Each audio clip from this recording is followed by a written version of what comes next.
Sometimes a child's love can move mountains. Other times it can stare down the devil himself and ask for a favor. In 1885 Texas, this was a land of dust and desperation. For 7-year-old Lily, it had been 3 long days since she'd had a proper meal. 3 days of watching her widowed mother, Mary, fade away like a photograph left in the sun. They'd lost the farm. They'd lost everything. And now, they were about to lose each other. At the town's cattle auction, the air thick with the smell of livestock and cheap whiskey, Lily spotted him. Jacob "Iron Jack" Mallister, the richest, most feared rancher in the entire territory. Grown men didn't just respect Jacob. They crossed the street to avoid the cold shadow he cast. His face was a roadmap of hard miles and harder deals, his eyes like chips of flint. But this hungry little girl, with nothing left to lose, didn't see a monster. She saw their only hope. She slipped away from her mother's side, pushed through the crowd of dusty boots and worn-out denim, and she walked right up to the most dangerous man in Texas. The crowd parted like the Red Sea. Lily fell to her knees in the dirt, looked up into that granite face, and begged him, "Please, sir, marry my mother."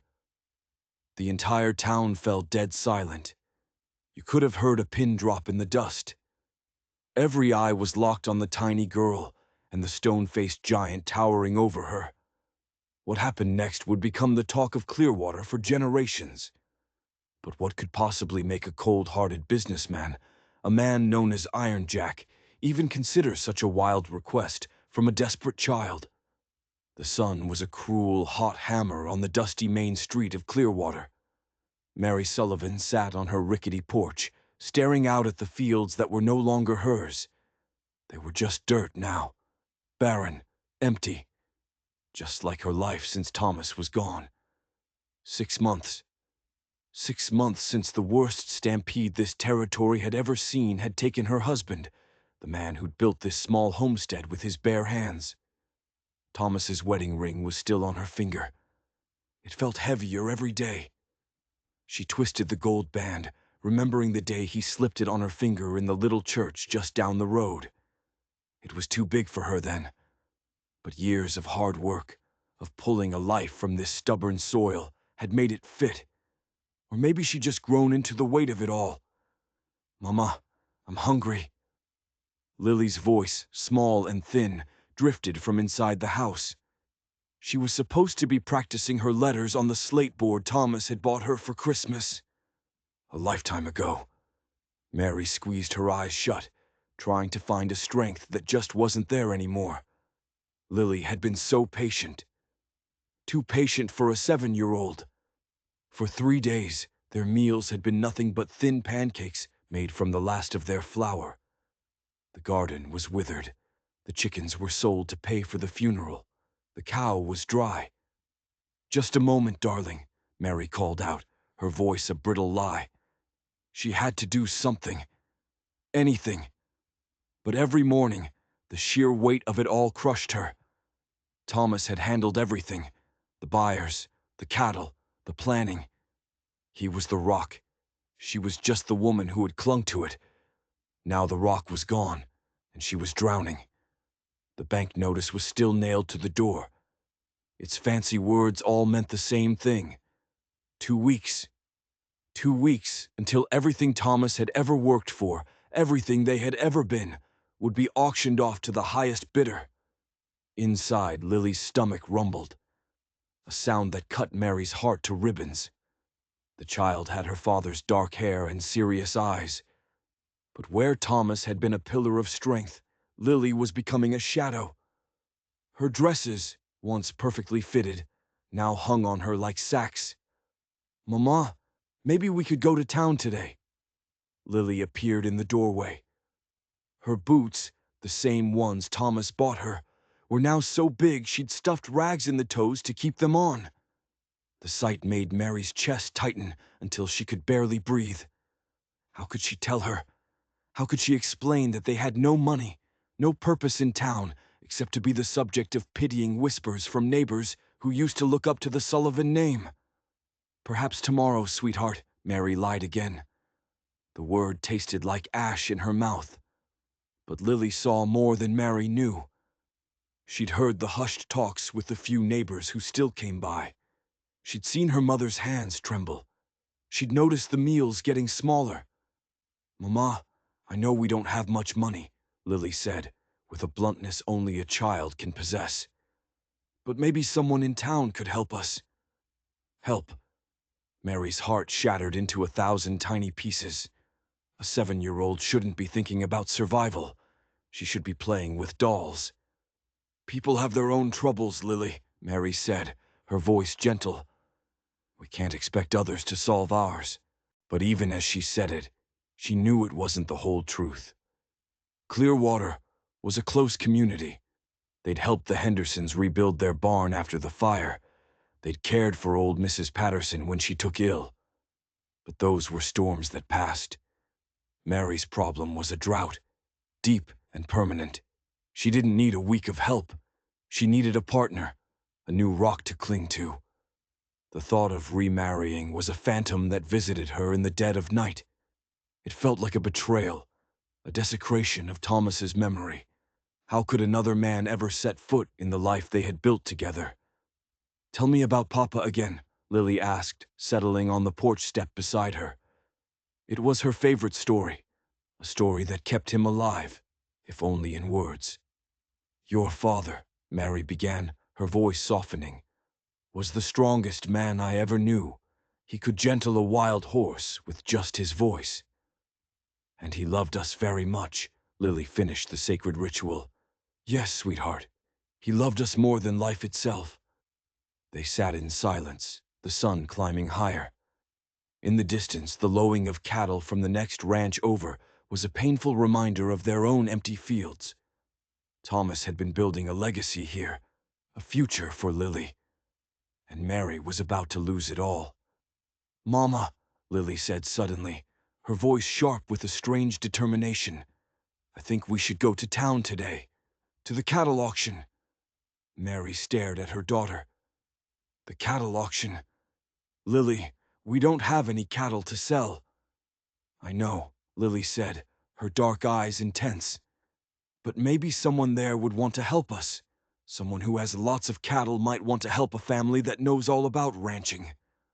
There was something in her tone, an unnerving certainty. Lily had always been an old soul, seeing things adults missed, and the auction was the heart of their community. If help was anywhere, it was there. "It's a long walk to town," Mary said, a tiny treacherous spark of hope igniting in her chest. "I can walk far," Lily said, her small jaw set. "And maybe someone will give us a ride home." Mary looked at that determined little face, so much like her father's, and felt a jolt of something she hadn't felt in months. Possibility. Maybe it was time to stop hiding. Maybe it was time to swallow her pride and ask for help. "Very well," Mary said, standing up and smoothing her worn dress. "Let's go to town." She caught her reflection in the cracked mirror by the washstand. A thin, weary woman stared back. A ghost in her own home. But in the ghost's eyes, there was something else. A mother's fire. A fierce primal need to protect her child, no matter the cost. She gathered their last few coins from the mason jar. She helped Lily tie her oversized boots. And as they stepped off the porch onto the dusty road, Thomas's ring glinted in the morning sun. For a second, she could almost feel him walking beside them, lending them his strength. Neither of them knew their lives were about to be shattered and rebuilt in a single desperate moment. They didn't know that a 7-year-old girl's raw courage was about to set in motion a chain of events that would change not just their own fate, but the very soul of the most feared man in Texas. 2 days. 2 days of suffocating silence and whispered gossip. The bank foreclosure notice felt like a branding iron in Mary's hand as she stared at the man filling her doorway. Jacob Mallister. He'd come. The entire town was buzzing about what the fearsome rancher would do after Lily's public spectacle. Mary had spent 48 hours in a state of pure, mortified panic, replaying that moment in her head. Lily's small, clear voice, the stunned silence of the crowd, and Jacob's face, completely unreadable, as he'd helped her little girl to her feet before turning and walking away without a single word. "Mrs. Sullivan," he said now. He removed his hat, a gesture of formality that felt bizarre coming from a man with his reputation. "I'd like to speak with you about your daughter's proposal." Mary's face was on fire. She'd rehearsed her apology 100 times. "Mr. Mallister, I am so sorry," she began, her voice a reedy whisper. "Lily had no right to—" "May I come in?" he interrupted. His voice was deep, and strangely, it held none of the harshness she expected. "This is a conversation best had in private." Mary hesitated. The house was a testament to their poverty. The sparse furniture, the patched curtains, the empty shelves. But she couldn't have this talk on the porch for the whole world to hear. "Of course," she said, stepping aside. He filled the small parlor, his presence sucking all the air out of the room. He sat in Thomas's old chair, the one thing she couldn't bear to sell. He looked around, his eyes sharp and observant, taking in every detail of their hardship without a flicker of judgment. "Where is Lily?" he asked. It sounded like genuine concern. "She's napping," Mary replied, grateful her daughter wouldn't have to witness this humiliation. "She's been tired." He nodded, a brief flash of understanding on his weathered face. "Mrs. Sullivan, your daughter has considerable courage. She saw her family was in trouble and took action." His kind words were so unexpected, they brought tears to her eyes. "She shouldn't have to. I should have been able to provide for her." "She's a child who loves her mother," Jacob said simply. "And she's a child who has grown up too fast." The truth of it hit Mary like a physical blow. She had failed to protect Lily from the harsh realities of their world. "I've been thinking about what she said," Jacob continued, leaning forward. "And I've come to a conclusion. Perhaps we can help each other." Mary stared at him, confused. "I don't understand." "I'm 43 years old, Mrs. Sullivan. I've been alone for 15 years. I told myself I preferred it. But your daughter, she made me realize something. A man can own all the land and cattle in the world, but without a family, he has nothing of real value." Mary's heart started to hammer against her ribs. He couldn't be suggesting what she thought he was suggesting. "What I'm proposing," Jacob said, his words slow and deliberate, "is a marriage of convenience, a practical arrangement. You and your daughter would have the security and protection you need, and I would have a wife and daughter to give some meaning to all this." He gestured vaguely, as if to encompass his entire empire. The room tilted. A marriage of convenience. The words felt like a desecration. "I loved my husband," she said, her voice trembling. "What we had was real. I will not dishonor his memory with some cold business transaction." Jacob's expression didn't change, but she saw something flicker in his eyes. Pain. "I understand. I felt the same way once. But we aren't talking about love here.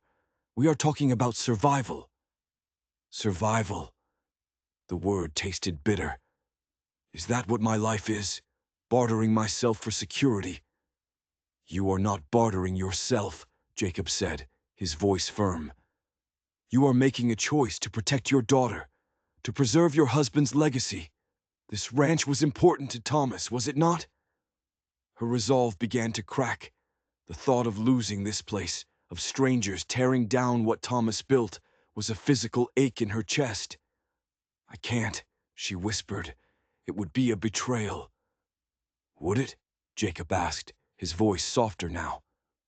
"Or would it be honoring him, by ensuring his daughter grows up safe and fed? Would Thomas want Lily to starve to preserve some ideal of romance?" The question cut right through her. Thomas was a practical man. His first duty, he always said, was to his family. I need time to think, Mary said, her voice barely audible. Of course, Jacob said, rising. But the bank won't wait, and neither will Winter. I've seen what pride does to families out here. He moved to the door, and she found herself studying him. He wasn't handsome, not in the traditional sense, but there was a strength in his weathered features, a reliability that was undeniable. The man before her seemed so different from the cold-hearted monster of town gossip. "Mr. Mallister," she called out, If I were to consider this, what would you expect?" He turned back, his face serious. "In public, you would be a proper wife. You would take my name, manage my household, be my partner at social functions. As for private matters—" He paused, choosing his words with care. "Those would be entirely up to you. I would not force my attentions on an unwilling woman." Mary's cheeks burned. She had been Thomas's wife in every sense of the word. A marriage without that intimacy felt hollow, a sad, empty shell. "And Lily?" she asked, her voice tight. "Lily would be my daughter, in every way that matters. My name, my protection, my affection. Any children we might have would be her equals. If we have no others, she would inherit everything I have built." The generosity of his terms stunned her. He didn't see Lily as a burden. He seemed to genuinely care for her welfare. "I will give you my answer in 3 days," Mary said, finding her voice. 3 days, he nodded, placing his hat on his head. "But consider this, Mary. Your daughter was brave enough to risk everything for her family. Perhaps it's time for you to be equally brave." After he left, she sank into the chair, the banknote a crumpled ball of dread on the floor. From the bedroom, she heard Lily stirring. She had to be strong. She wouldn't burden her daughter with this. But as she tucked Lily into bed that night, the child's innocent question struck her like a physical blow. "Mama, was that nice man here to help us?" Mary smoothed Lily's dark hair. "I think he might be, sweetheart. But it's complicated." "Grown-up things usually are," Lily said, with the wisdom of a child who'd seen too much. "But sometimes the complicated things turn out to be the best things." As Mary blew out the lamp, she wondered if her 7-year-old was wiser than she was. Perhaps it was time to stop being afraid. Perhaps it was time to start thinking like the practical woman Thomas had married. Her mother's quilt was a map of survival. Spread across the bed, its pattern of blue and white stars told the story of generations of women who had faced impossible choices. "Even in the hardest soil, Mary," her mother used to say, "a woman finds a way to grow." 3 days. 3 days of walking the boundaries of their land, of sitting by Thomas's grave, of watching Lily get thinner. The child never complained, but her clothes told the story Mary tried to ignore. They hung on her small frame, a constant, silent accusation. A soft knock pulled her from her thoughts. It was Lily, her hands clasped behind her back. "Mama, someone's here to see you," she said, a flicker of excitement in her voice that Mary hadn't heard in months. Mary's heart jumped. Jacob, she wasn't ready. She still hadn't found the courage. But at the door stood a young woman, her own age, holding a covered basket. She had kind, dark eyes and a nervous smile. "Mrs. Sullivan, I am Elena Rodriguez. I am Mr. Mallister's housekeeper." Her accent was soft, musical. "He asked me to bring you this." The basket was heavy. Mary lifted the cloth. Fresh bread, still warm. Butter, jam, a small jar of honey. Elena glanced around nervously, as if sharing a secret. He said you might not accept charity, but that good neighbors always share what they have." Tears pricked Mary's eyes. It was so thoughtful, so tactful. It allowed her to keep her dignity while feeding her child. "Please thank Mr. Mallister for his kindness," Mary said, her voice thick. But Elena didn't leave. She looked toward Lily, who was hovering nearby. "The little one," she said softly. "She is the one who spoke to him at the auction." Mary's cheeks burned. "Yes, I hope she didn't cause too much trouble." Elena's face broke into a radiant smile. "Trouble? No, Senora. She gave him something he has not had in many years. Hope. You should have seen his face when he returned home, like a man walking in darkness who suddenly saw the light." The words were a shock. Mary had assumed he was annoyed, perhaps even insulted. The idea that he was moved by Lily's plea had never crossed her mind. "Mrs. Rodriguez," Mary said, her voice hesitant. "What kind of man is he?" "Truly." Elena's expression grew serious. "He is a man who has known great loss, Senora. His heart has been closed for many years. But it is not a cold heart. It is a heart that is broken and is afraid to feel again." She paused, then lowered her voice. "He was to be married, 15 years ago, to a woman named Catherine. She died of a fever, 2 weeks before their wedding. He has not looked at another woman since that day." A pang of sympathy shot through Mary. No wonder he spoke of convenience and practical arrangements. Like her, he had loved and lost. "He is a good man," Elena continued. "He pays fair wages. He treats his workers with respect. The people in town fear him because he is powerful and keeps to himself. But those of us who know him, we understand his silence comes from pain, not from cruelty." As Elena turned to leave, she looked back at Mary, her eyes full of meaning. "Whatever you decide, Senora, remember this. Your daughter was brave, but bravery must be met with bravery." After she left, Mary stared at the basket. It wasn't just food, it was a bridge. A gesture of understanding between two people scarred by loss. "Mama, can we have some of the bread?" Lily asked. "Of course, sweetheart." As she watched her daughter eat, something shifted in Mary's chest. This was a man who thought to feed a hungry child, a man who sent his housekeeper with tact and kind words. Maybe she'd been so focused on what she was losing, she hadn't considered what she might gain. Later that afternoon, a rider approached. Her heart leaped when she saw Jacob's tall frame on horseback. But this time, it wasn't dread she felt. It was curiosity.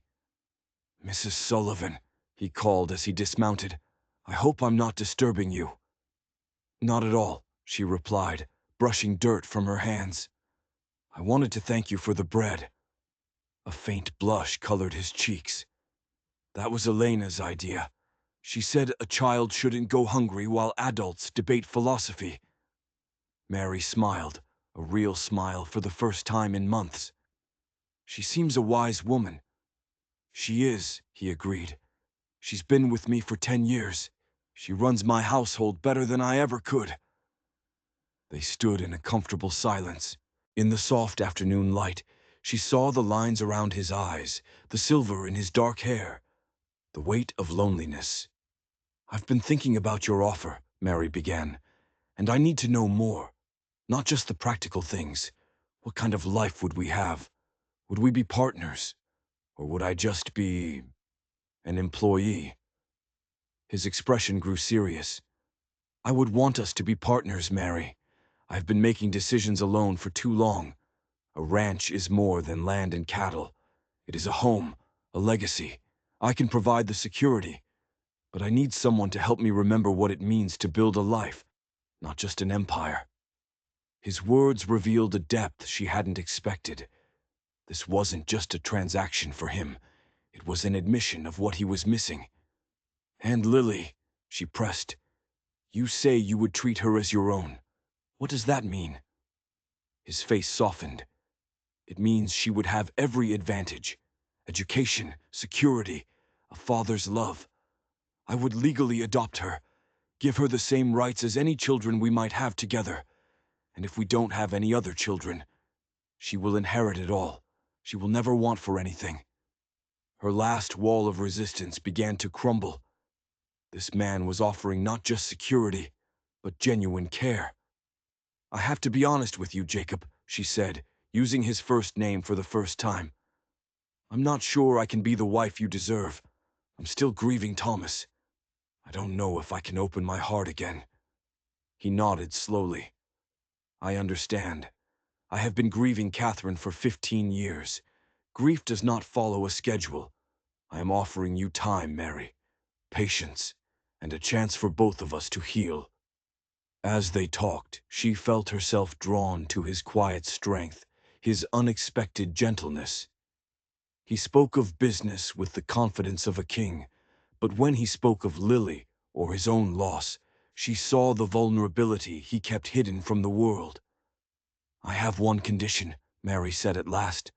"I want to visit Thomas's grave. I need to ask for his blessing. It might sound foolish." His expression grew tender. "It does not sound foolish at all. A woman who honors her first husband's memory is a woman who understands commitment. When you are ready to give me your answer, I will be waiting." As he rode away, a sense of peace settled over her.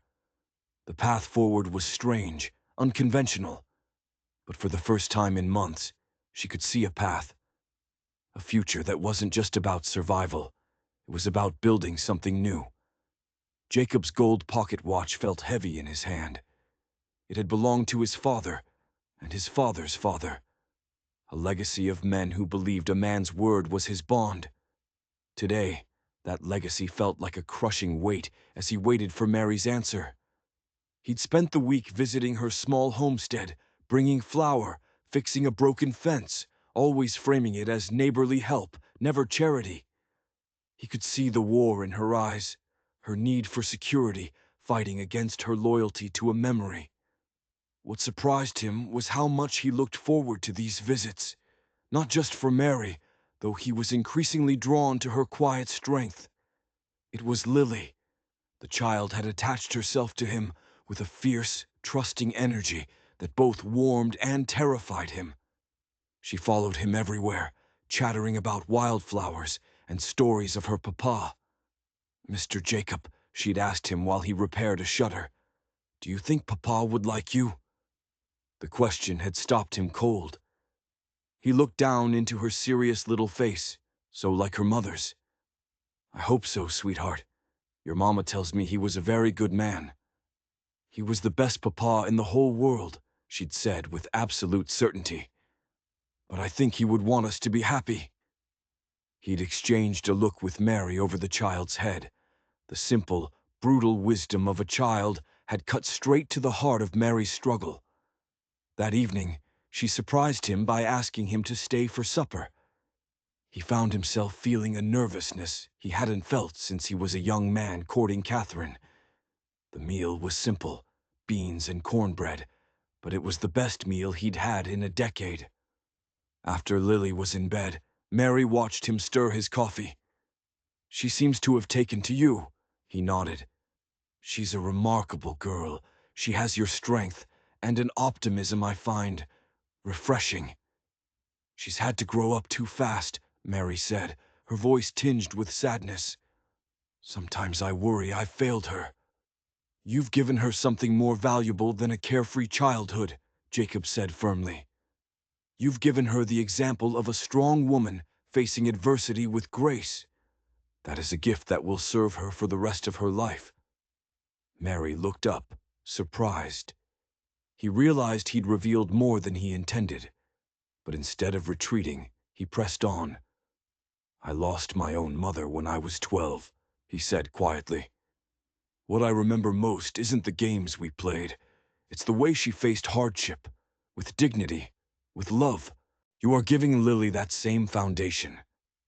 "I don't feel strong," Mary admitted, her voice a whisper.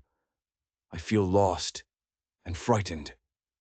He reached across the table, his hand covering hers. It was the first time he had touched her. A jolt, like lightning, shot up his arm, something he thought was long dead and buried with Catherine. "Strength isn't the absence of fear," he said softly. "It's moving forward even when you are afraid. You have been doing that every single day since Thomas died." He saw tears in her eyes. "I'm scared, Jacob. Scared of dishonoring Thomas's memory. Scared of making a mistake that will hurt Lily. Scared of being a disappointment to you." "You could never disappoint me," he said, his voice thick with a conviction that surprised even himself. "And as for Thomas, I think any man who loved you would want you to choose life over loneliness." They sat in silence, their hands still joined. He felt something awakening in his chest. Not the fire of young love he'd felt for Catherine. This was different, deeper, something built on respect, on a shared understanding of loss. "Tell me about Catherine," Mary said suddenly. His first instinct was to pull away, to lock that door as he had for 15 years. But something in her gentle gaze made him want to share the story. "She was the daughter of a neighboring rancher," he began slowly. "Beautiful, spirited, full of life. We'd known each other since we were children. We had everything planned, the church, her dress. 2 weeks before the wedding, a fever swept through the territory. She caught it helping to nurse sick children. She was gone in 3 days. "I'm so sorry," Mary whispered. "I thought my life was over," he continued. "I became bitter, angry. I was convinced that loving someone only leads to pain." "What changed?" she asked. He looked at her, a sense of wonder filling him. A 7-year-old girl, brave enough to ask a stranger for help. "When Lily spoke to me at that auction, she reminded me that love isn't just about romance. It's about responsibility, about the choice to care for others." He saw something shift in Mary's expression. He tightened his grip on her hand. "I know this started as a practical arrangement, Mary, and I won't ask you to forget Thomas or pretend I can replace him. But I think we could build something good together. A partnership based on respect, shared goals, and genuine affection." "Affection?" she asked, her voice barely a whisper. His eyes met hers. "I won't lie to you. I am drawn to you, in ways I did not expect to feel again. It is not the desperate passion of a boy. It is the appreciation of a man who recognizes strength and grace and goodness when he sees it." He watched her process his words. The intimidating rancher of town gossip was a ghost. The man sitting before her was thoughtful, patient, and surprisingly gentle. "I need to visit Thomas's grave," she said finally. "I need to say goodbye." "Would you like me to come with you?" he asked, surprising her. "Or would you prefer to go alone?" "Alone, I think," she said. "But thank you for understanding." He released her hand, and she immediately missed its warmth. As he prepared to leave, Lily appeared in the doorway, rubbing her eyes. "Mr. Jacob, are you going home?" "Yes, little one," he said, crouching to her level. "But I will see you soon." To Mary's astonishment, Lily threw her arms around his neck in a fierce, impulsive hug. "I hope you'll be my papa soon," she said with a child's brutal honesty. "Mama needs someone to take care of her." He returned the embrace, his expression tender. "I hope so too, sweetheart. I think your mama is pretty special." After he left, Mary sat at her kitchen table, Thomas's old letters spread before her. Reading his words of love, she didn't feel the usual crushing sadness. She felt gratitude and a growing certainty that Thomas would want her to choose happiness. In one letter, written just after they were married, he had written, "My dearest Mary, if anything should ever happen to me, promise you will not let grief steal your joy. You have too much love to give to spend your life mourning what is lost." It felt as if he was speaking to her from beyond the grave, loving her enough to want her to be happy, even without him. Tomorrow. Tomorrow she would go to the grave. She would ask for his blessing. And then she would give Jacob Mallister the answer that would change everything. The wooden cross was weathered, but it stood straight against the vast Texas sky. Thomas Sullivan. The dates of a life cut far too short. Mary knelt in the damp morning grass, the words catching in her throat. "Hello, my love," she whispered. "I've been struggling, and I needed to talk to you." A meadowlark sang in the distance. Thomas had loved that sound, said it was a reminder of beauty in hard times. "Our little girl is getting so thin, Thomas. She tries to hide it, but I see it. She's 7, and she carries the weight of the world, and a man has asked me to marry him, Jacob Mallister." She paused, as if waiting for a reaction.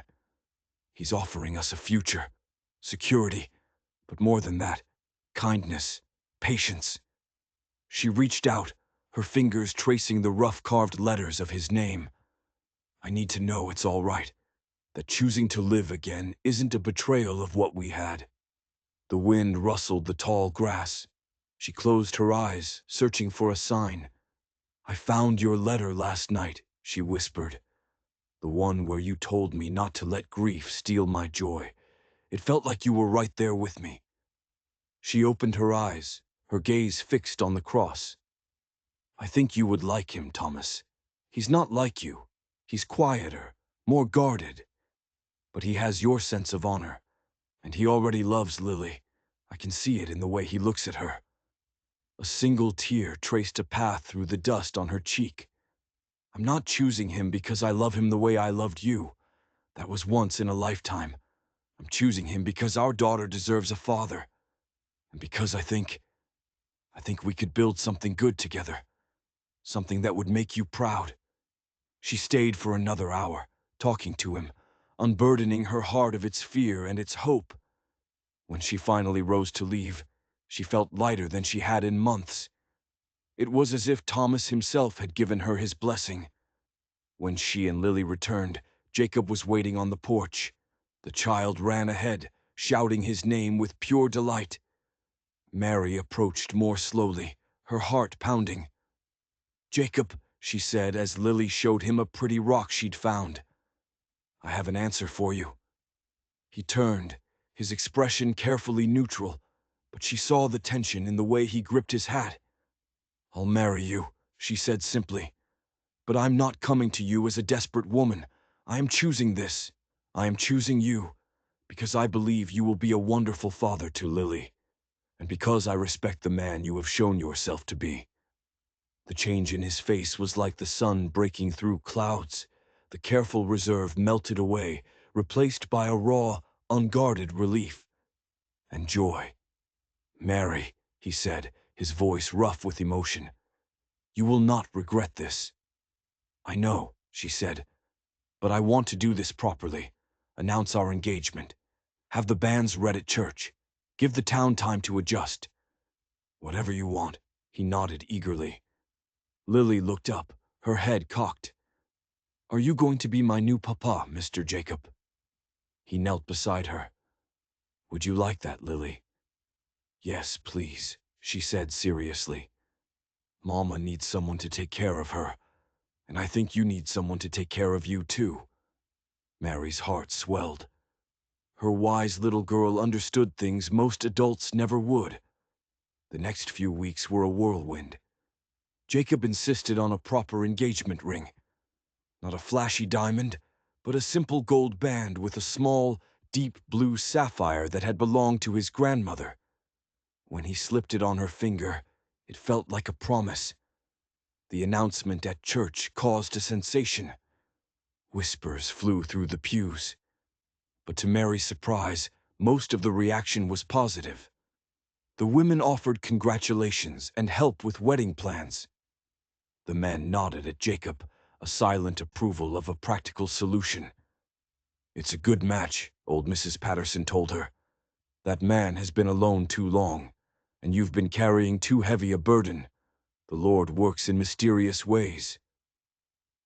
Elena Rodriguez became her staunchest ally, arriving with bolts of fabric and a fierce determination to make Mary a proper wedding dress. "He is so happy, Senora," Elena confided as she pinned the hem of a simple blue gown. "I have worked for him 10 years. I have never seen him smile so much. You are good for him. He's good for us, Mary said, watching through the window as Jacob showed Lily how to tie a proper knot. He loves the little one already, Elena observed. And she, him, children, they know a good heart when they see one. Mary marveled at how easily Lily had accepted him. She seemed to bloom under his quiet attention, growing more confident each day. Jacob, in turn, seemed to relish the role of father, listening to her endless stories with a patience that touched Mary's heart. As the wedding day drew near, Mary found herself looking forward to it, not with dread, but with a quiet anticipation. This wasn't the passionate whirlwind of her first love. This was something different, a partnership, something perhaps more durable. The night before the wedding, she tucked Lily into bed in the small house Thomas had built, their last night here. "Are you happy, Mama?" Lily asked, her eyes serious in the lamplight. "Yes, sweetheart," Mary said, surprised by how true the words were. "I think I am. Are you?" "I'm very happy," Lily said firmly. "Mr. Jacob is going to teach me to ride a horse, and you won't be sad anymore." The child's perception was a sharp, sweet ache in her chest. "I think you're right, little one. I think none of us will be sad anymore." Later, in her own room, she looked around at the simple furniture Thomas had made. Tomorrow, she would start a new life. But she wouldn't forget the love she had known here. She would carry it with her, a foundation for whatever came next. The marriage contract lay on Jacob's heavy mahogany desk, the stark, black ink outlining the practical terms of their union. Mary stared at the document, a strange mix of nerves and anticipation fluttering in her stomach. "It's not very romantic, is it?" she said with a small, self-conscious laugh. Jacob looked up, his pen poised. "Would you prefer romantic declarations?" She considered it. "No, I think I prefer honesty. Romance can fade. Respect and understanding can last a lifetime." "Then we are well matched," he said softly. "Because I would rather build something that lasts than something that is merely beautiful." The ceremony was simple, held in the Clearwater Church on a crisp October morning. Most of the town was there. Mary wore the blue dress Elena had made. Instead of a veil, she wore a bonnet decorated with wildflowers Lily had picked that morning. When Jacob slipped the simple gold band onto her finger, a sense of profound rightness settled over her. This wasn't the giddy thrill of young love. It was the deep, quiet satisfaction of a choice well made, a choice that honored both her past and her future. "You may kiss your bride," the pastor said. Her heart fluttered as Jacob leaned down, his lips brushing hers. It was a chaste, respectful kiss. But in that brief contact, she felt a spark, a promise of warmth to come. The reception was a community affair in the church hall. Mary was touched by the town's warmth. She was no longer Mary Sullivan, the struggling widow. She was Mary Mallister, wife of the most powerful man in the territory. The name felt strange, but not unwelcome. It felt safe. The ride to Jacob's ranch, her ranch now, was quiet.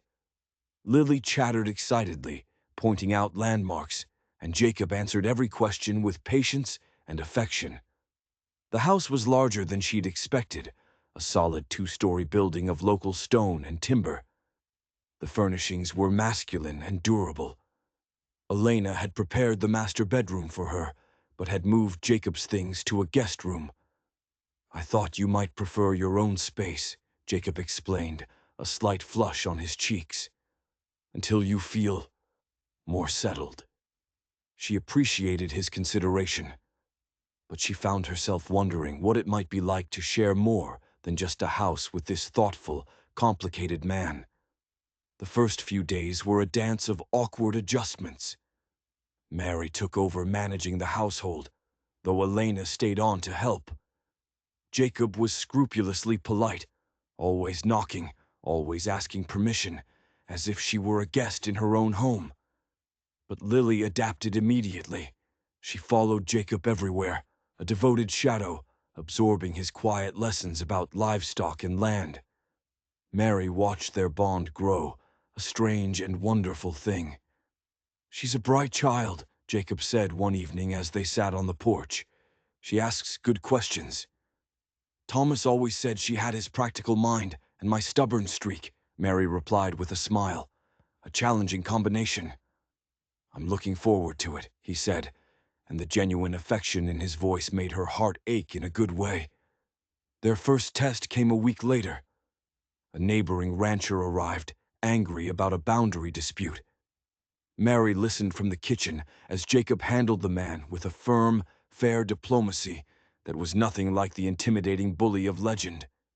He commanded respect, not through fear, but through strength of character. "How did you learn to handle difficult people so well?"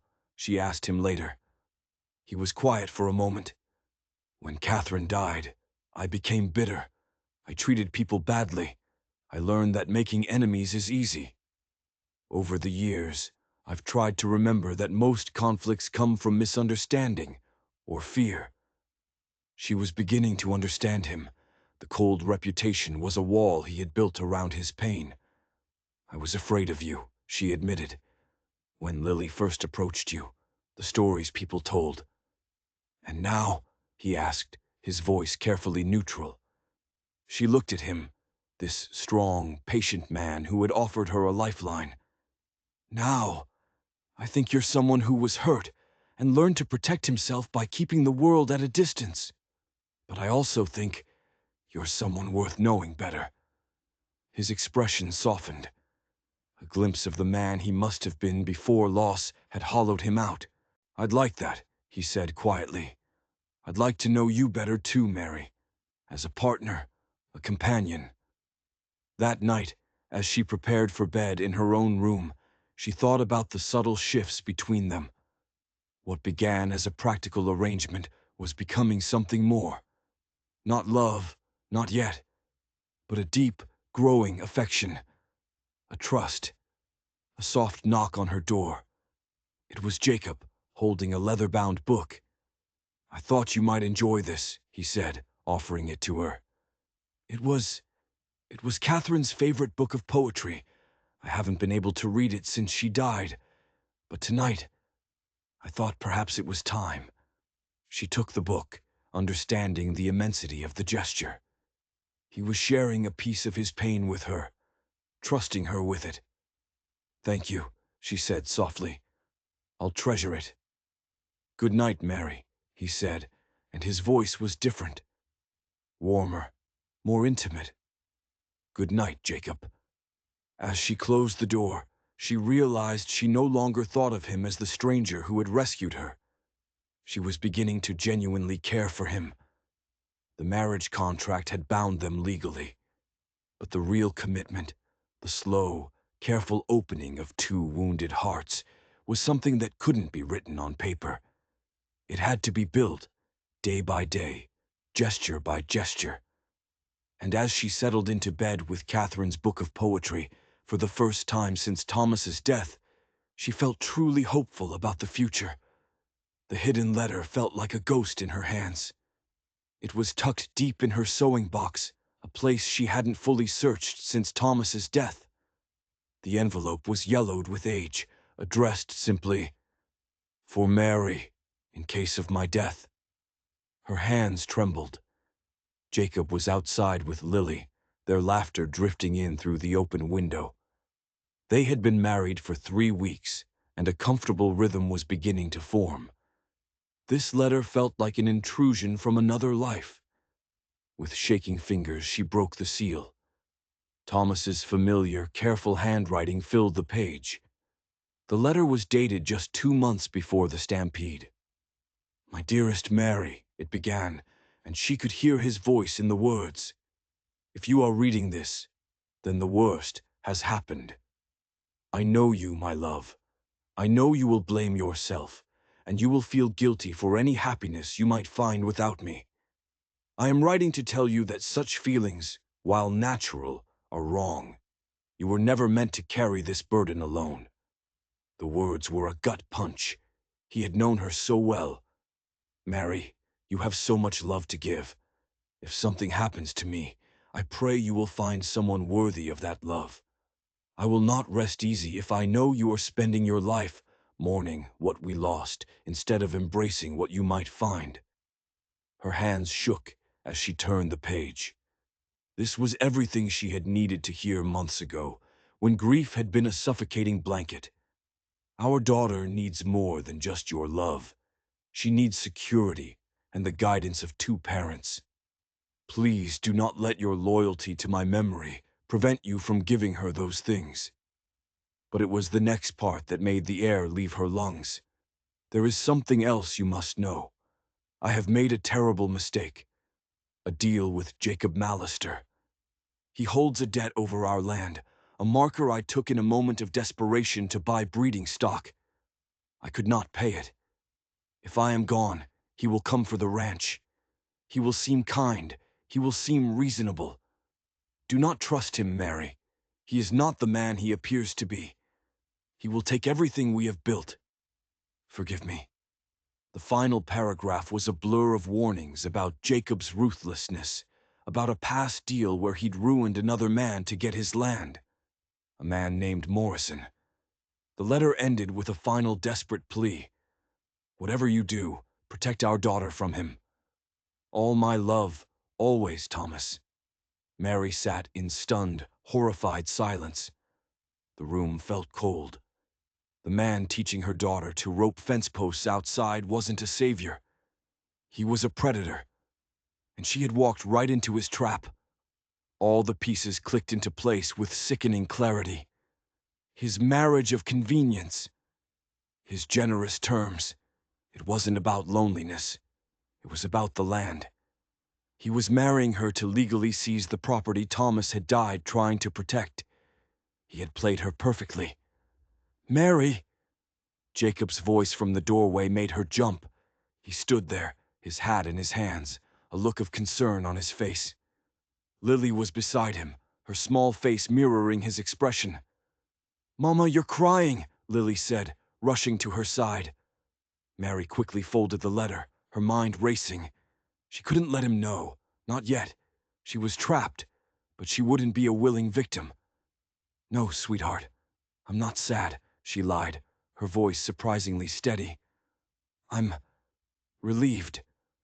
Jacob stepped closer, his eyes on the letter in her hand. "What is it?"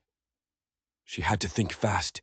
She had to give him the story he wanted to hear, a story that would keep him from getting suspicious. "A letter from Thomas," she said, meeting his gaze. She would use his own deception against him. "He wrote it before he died." She saw him tense. He was afraid of what it might say, afraid his plan might be exposed. "What does it say?" he asked, his voice careful. Mary looked at this man, this monster who had so cleverly disguised himself as a lonely widower. Thomas's real words burned in her mind. "Protect our daughter from him." "It says he wanted me to be happy," she said, the lie tasting like poison. "It says he hoped I would find someone to love again, someone who would take care of Lily and me. It says choosing life isn't a betrayal. It's exactly what he would have wanted." The relief on Jacob's face was so profound, so seemingly genuine, it almost made her doubt. But she couldn't. Thomas wouldn't lie. "It says," she continued, pushing the knife in deeper, twisting it with a smile, "that he would be grateful to the man who was wise enough to treasure what he had to leave behind." She stood and moved toward him, forcing herself to touch his face. His skin was warm, his jaw solid. He felt real. He felt safe. It was all a lie. "I think he would have liked you, Jacob," she said, her voice a perfect imitation of affection. "And I want you to know, I'm beginning to care for you. Truly care for you." He covered her hand with his eyes shining with an emotion she now knew was pure performance. "Mary, I know this started as a practical arrangement," she interrupted softly, "but it's becoming something more for me." He was quiet for a long moment. When he spoke, his voice was thick with false feeling. "It became something real for me the moment I saw you on that porch, so strong for your daughter. I fell in love with your strength, Mary, long before I fell in love with you."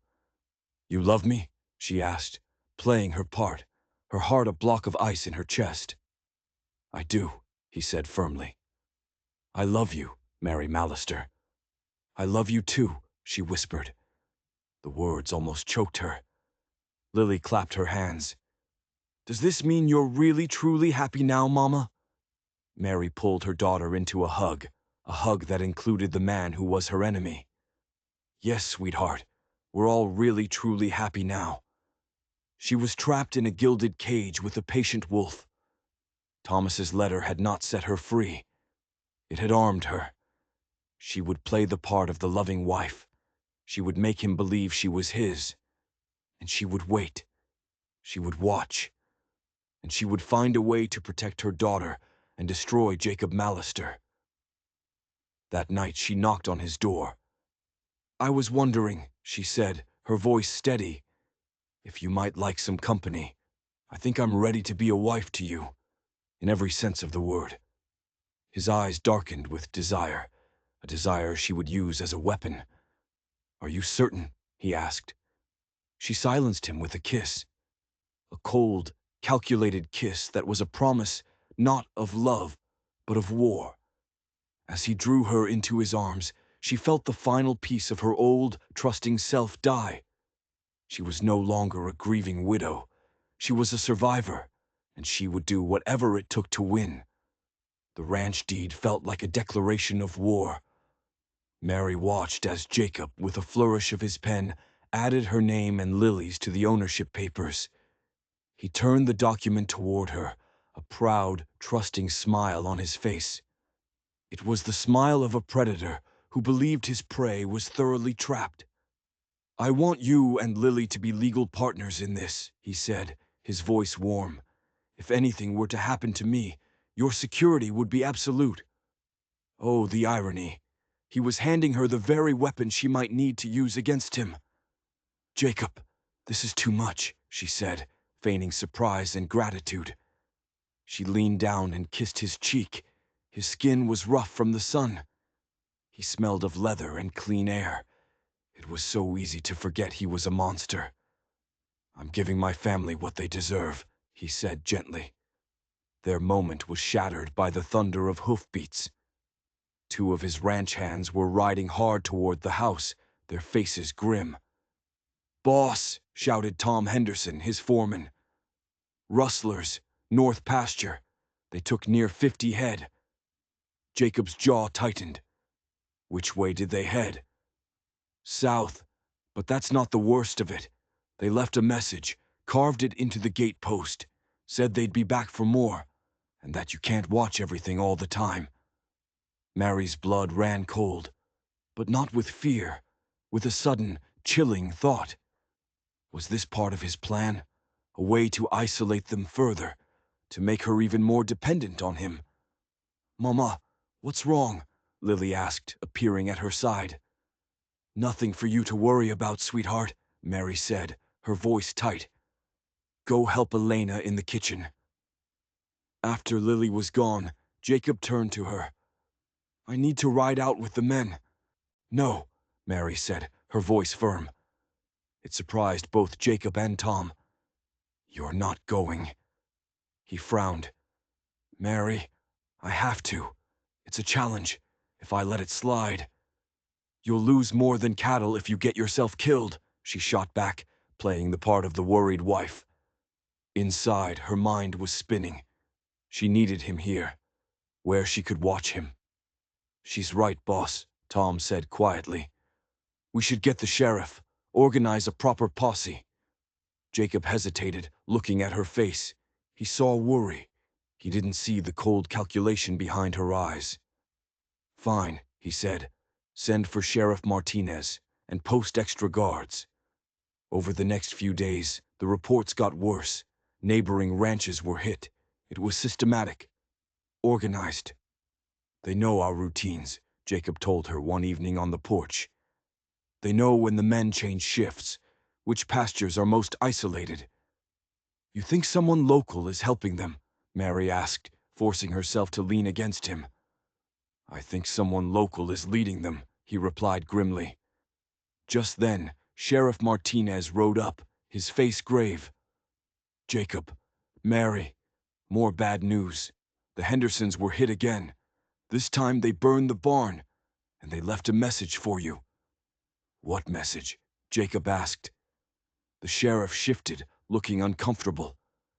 They said to tell you that pretty wives and little girls can disappear just as easily as cattle. They said you have 1 week to leave the territory, or they'll come for your family next. The threat was so direct, so personal, it felt staged.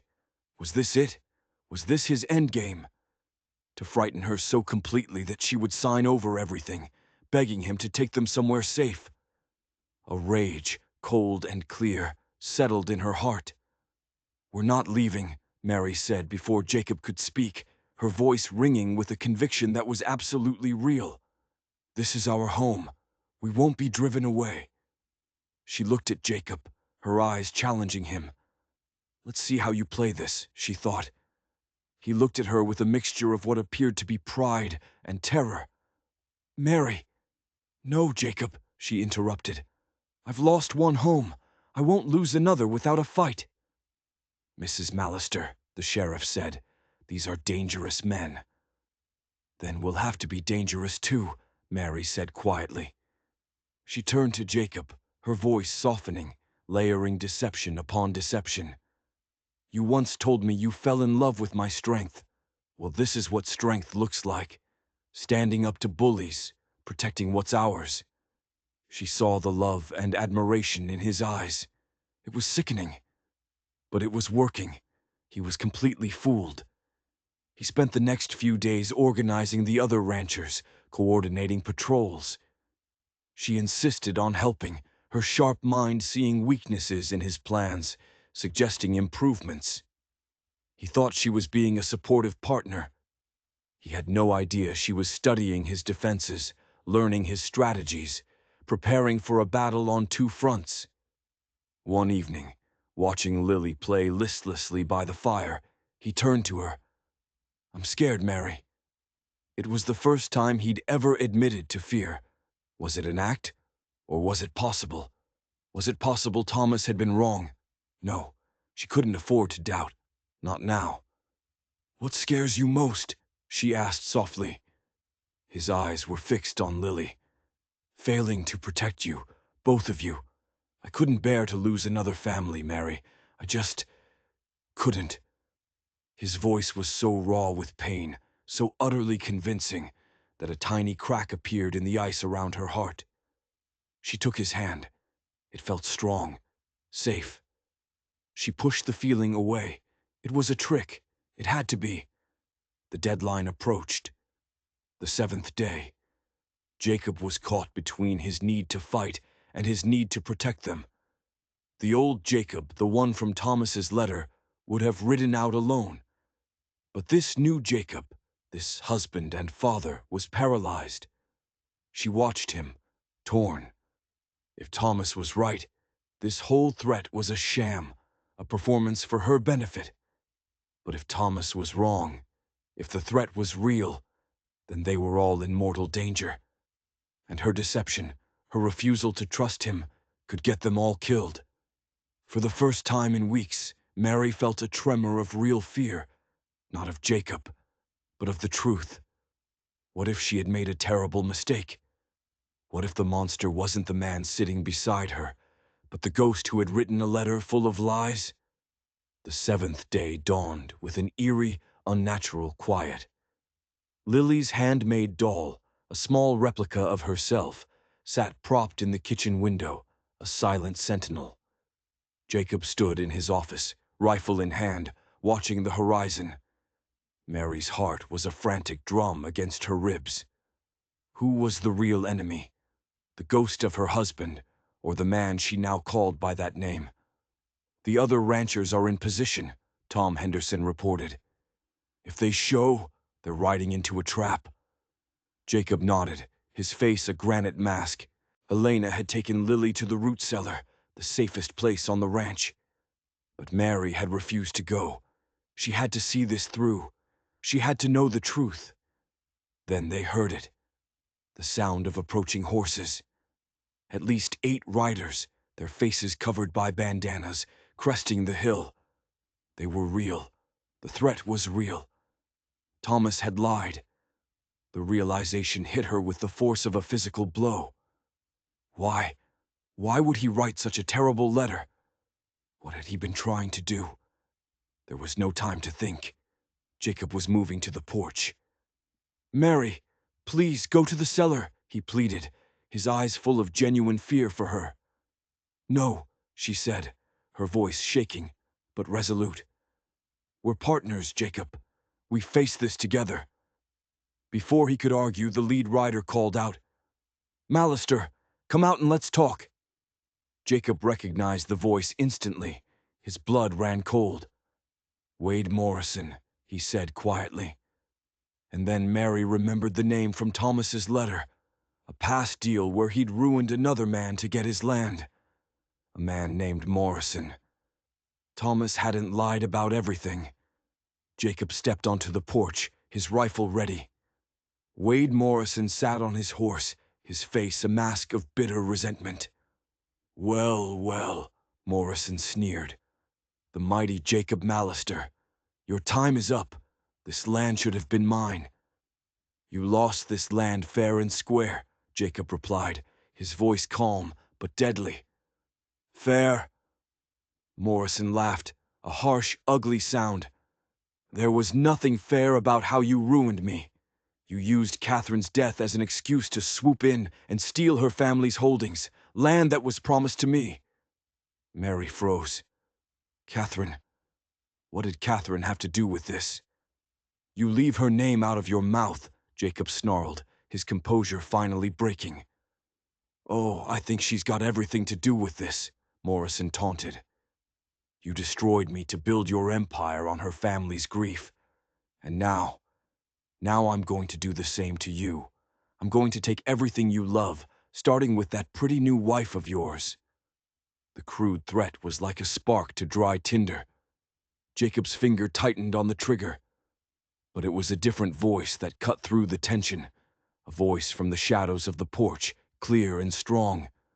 "You're wrong, Mr. Morrison," said Elena Rodriguez, stepping into the light, a shotgun held steady in her hands. Everyone stared, stunned. "My sister Catherine would be ashamed of you both," she said, her eyes boring into Morrison, then shifting to Jacob. "She never loved you, Wade. You were a desperate arrangement my father made. And you, Jacob, you let your grief turn you into a monster for a time. You took advantage of my family's pain to build your kingdom. You were not the man Catherine loved when you did that." "Sister?" Elena was Catherine's sister.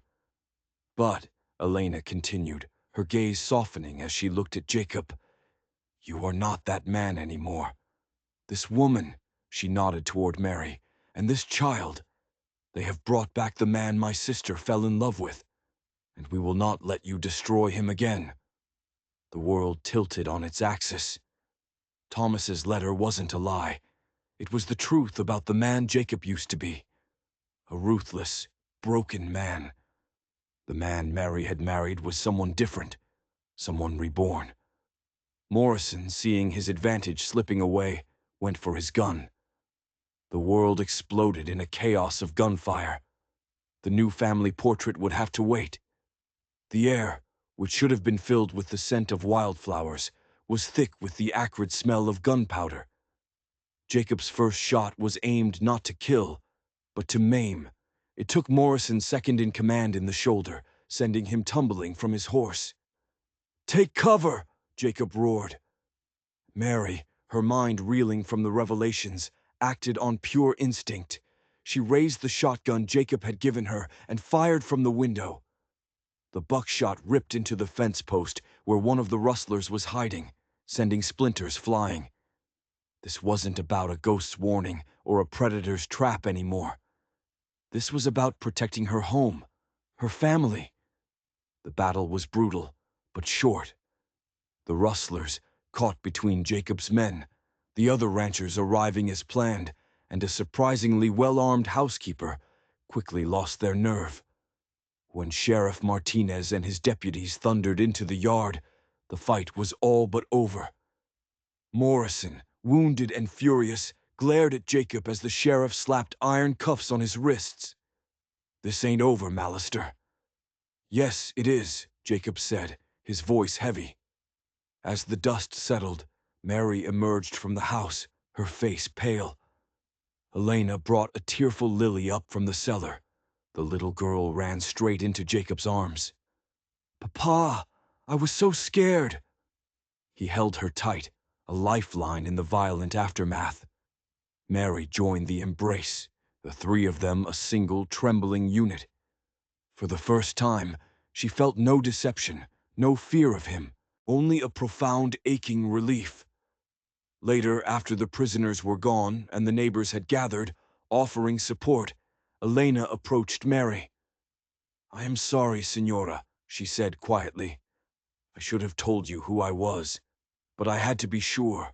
I had to know if he was truly changed, or if he was using you the way he used my family's tragedy." "What changed him?" Mary asked, needing to understand. "Time," Elena said, "and loneliness, and a little girl who walked up to him at an auction and reminded him what it felt like to have a heart. He bought my family's land, yes, but he has paid them every dollar of profit it has ever made, for 15 years. He tried to atone for his sin in secret. He was too proud, too ashamed to do it in the light. The final piece of the puzzle fell into place. He wasn't a monster. He was just a man who had lost his way in the darkness of grief and had been quietly, painstakingly trying to find his way back. That evening, the sun setting over their now peaceful ranch, Mary found Jacob on the porch. He was staring out at the land, his face etched with a pain that was 15 years old. She handed him the crumpled letter from Thomas. He read it, his expression unreadable.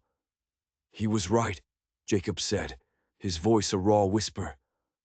"About who I was. I was a ruthless, empty man. I wanted to punish the world for taking her from me. I nearly destroyed myself, and I would have, if not for you." "We were two broken people, Jacob," Mary said softly, taking his hand, "and a little girl who was brave enough to try and put the pieces together." He turned to her, his eyes full of a love and a sorrow so deep it took her breath away. "Can you forgive me, Mary, for the man I was, for the secrets I kept?" "Can you forgive me," she countered, her own voice thick with tears, "for thinking you were a monster, for every cold touch and calculated word for the past 3 weeks?" He pulled her into his arms, and this time the embrace was one of complete, unburdened truth. "There is nothing to forgive." Lily appeared in the doorway, her doll clutched in her hand. "Papa, will you read me a story?" "I think I know just the story," Jacob said, his voice thick with emotion as he lifted his daughter into his arms. "It's about a scary stranger who wasn't a stranger at all. He was just a man who was lost and needed a family to help him find his way home." As they walked inside together, Mary knew their story had been forged in desperation, tested by lies and gunfire, and had finally, blessedly, settled into truth. They were not a family born of convenience. They were a family born of forgiveness, and that, she knew, was a foundation that could withstand any storm. 6 months later, the new wedding ring on Mary's finger gleamed in the spring sun. It was a simple gold band, but inside, Jacob had inscribed it, "To New Beginnings." The confrontation with Morrison was a memory now, a violent storm that had cleared the air, leaving behind a peaceful, sunlit sky. The family portrait hung over the mantelpiece, 3 faces, irrevocably bound together, smiling with a hard-won joy. "Papa, look!" Lily, now a healthy, confident 8-year-old, ran toward them from the barn, her hands cupped together. She opened them to reveal a tiny mewing kitten. "Can we keep it, please?" It will need a lot of care, Mary said, smiling. I'll take care of it, Lily promised earnestly. Like how you and Mama take care of me, I want to take care of something too. Jacob knelt, his heart swelling. His daughter was learning the great, fundamental lesson of family, that love means responsibility.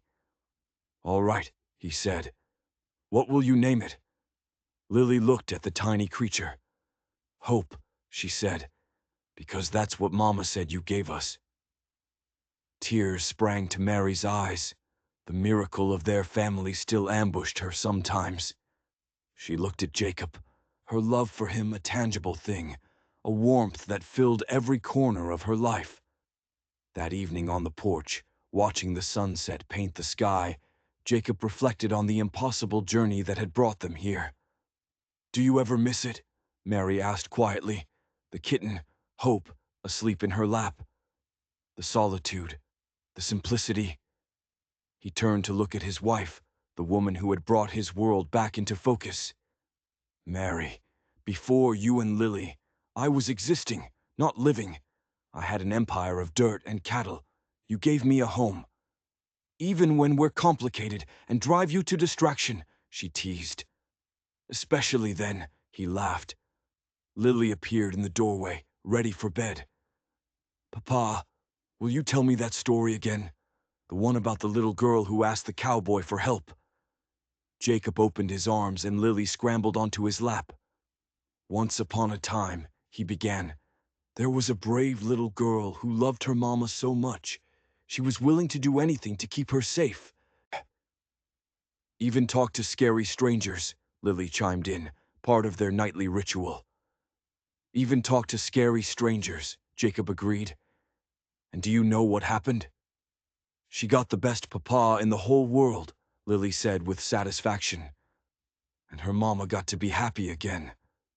And the scary stranger, Jacob prompted. He got to be part of a family, and he wasn't lonely anymore, Lily finished. And they all lived happily ever after. As he carried her inside, Mary stayed on the porch, listening to the sounds of their life. The distant lowing of cattle, the chirp of crickets, and the gentle murmur of Jacob's voice reading a story. The sounds of home. A home built not on a contract, but on courage, forgiveness, and the stubborn, improbable power of love. Their story had begun with a desperate plea.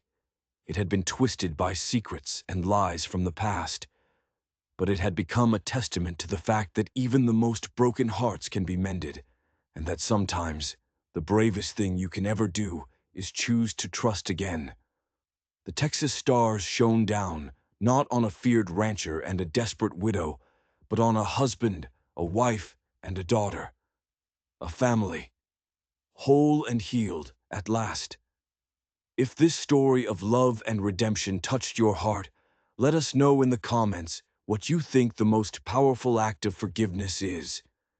And if you want more stories that prove it's never too late for a second chance, make sure you hit that subscribe button and turn on notifications, because you won't want to miss what we have coming for you next.